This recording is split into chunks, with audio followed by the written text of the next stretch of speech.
Hey everybody, I'm Scott. It's fundraising time again at antiwar.com. We need your help, and here's how you can help.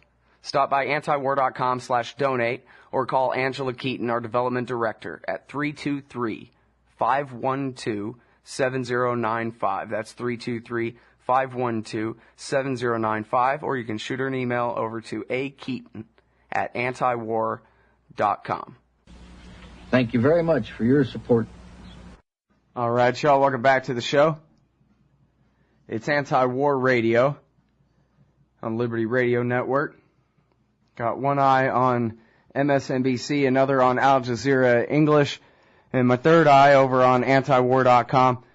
Eye number 4 is at McClatchyDC.com, McClatchy Newspapers, where Jonathan Landay is National Security and Intelligence Correspondent. If all of y'all had read what he wrote before the war with Iraq, would have never happened, but you didn't, so it did. Welcome back to the show, Jonathan. How are you doing? Up to my eyeball, Scott. How are you? I'm doing just great. I got to tell you, it is a lot of work to be done this week, but it's also a really exciting world historical sort of time that we're all going to really have a good time being able to look back at in the future, I think. So I'm taking it all in and actually having a great time with it, although there is bad news. People are dying, particularly in Libya today. I was wondering if you could give us the latest, what you're hearing out of Libya. It's very hard to communicate with anybody there, and we've been trying, and we have managed to get a couple of calls through. I just got off the phone with a doctor at the main trauma center in Tripoli who says that at least 64 people have been killed since the uprising against the dictator Muammar Gaddafi began in the capital yesterday. He says they're getting between 2 and 3 casualties every half an hour into the trauma center. The doctors there are giving their own blood. He said that he's unsure of what the situation outside the facility is.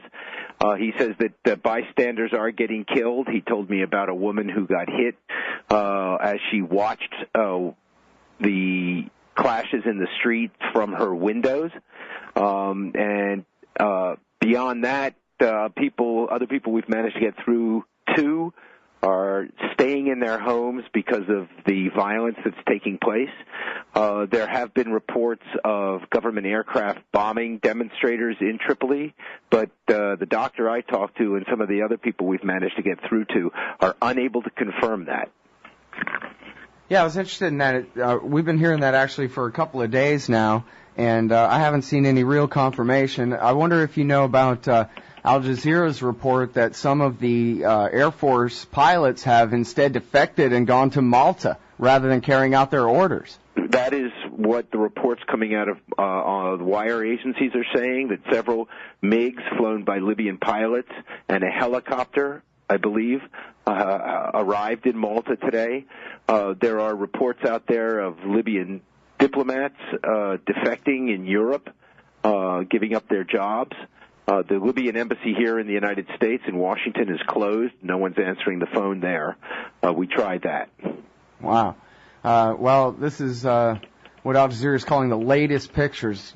Huge, just, I don't know, throngs, is that the right word, of people out there in the streets of Tripoli. And this looks, at least, this section looks peaceful right here. And this, as far as the protesters are concerned, they really have followed the Egyptian model of nonviolent resistance and disobedience, right? Well, I don't think it's quite like that, simply because it appears, at least, I think that probably those pictures are of large throngs of jubilant people are probably coming out of the eastern city of Benghazi, the second largest city in the country. It fell yesterday when a crack military unit defected. I've been talking to people there today as well as yesterday. People are in the streets waving flags, driving around, honking horns, but they also, when the city fell yesterday, overran a bunch of police and military facilities, and there are a lot of weapons out in the streets. There were some tanks being driven around yesterday. And so the situation, as joyous as it is also one fraught with instability and uncertainty. when one of Gaddafi's sons, Saif al-Islam Gaddafi, went on television, state-run TV last night and delivered this rambling monologue about the situation. He warned that civil war could be in the offing. Yeah, it doesn't sound like he was completely wrong about that. Well, what do you know about foreign mercenaries being brought in to fight? There have been some reports of that. Fight on the side of the state, that is.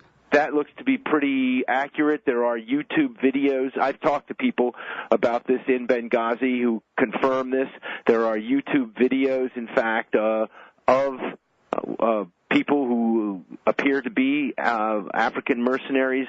There's one rather, and they are rather gory videos. There's one of two of these guys lashed to the trunk of a white pickup truck with being driven by local citizens of Benghazi who are armed. There's another of citizens carrying the body of the person they say is a mercenary, an African mercenary, bleeding profusely. He's dead from the head, wearing a blue camouflage uniform. And then there's another that I've seen of a guy who was captured who's being manhandled and hit by the people who caught him pleading with the crowd that he was only doing what he was told because he was ordered to do so. Well, now, do you think that speaks, or can we conclude one way or the other, whether that speaks to Gaddafi's weakness? That is he resorting to using mercenaries here because his army can't get it done, or won't? Yes, I mean, I guess that does. I mean, it tells you that he's unable to completely rely on the loyalty of his own troops. I believe, but don't quote me, that the Libyan army, outside of the officer corps, is like a lot of armies in that part of the world. It's a conscript army, and therefore the troops are ordinary Libyans who don't necessarily want to serve, and who aren't going to necessarily open fire on their own people. All right, now, you guys at McClatchy are always on the cutting edge of all of this stuff. Beat the Post and the Times to everything, if they even cover the right thing at all. Can you tell us about what you're hearing out of Bahrain? Yes, we have a reporter, Nancy Youssef, our Pentagon reporter, is there. She's been there for the last 3 or 4 days. Essentially, you have, and at least her last story spoke of a carnival-like atmosphere following this horrendous incident in which the Bahraini troops opened fire on peaceful demonstrators in the streets after they converged there following funerals of people who had been shot. She said that families are there. They've pitched tents. They've put blankets down, and they are intent on occupying the square in kind of like a recreation of what happened in Tahrir Square in Cairo. But they are still pushing their leaders. The leaders of the opposition are pushing for reforms. Some of them are unwilling to talk to the government until the government agrees to some of their reforms, including the resignation of the cabinet. And the killing of the protesters, she says, has transformed what was this movement that was willing to abide by a constitutional monarchy. They wanted direct elections of the government. They now, because of the killing, are now, a lot of protesters, she said, now want the Al-Khalifa family out completely. And they really did retake that square peacefully, right? They just marched in there unarmed and faced the army down? Yes, when the army withdrew. The army withdrew.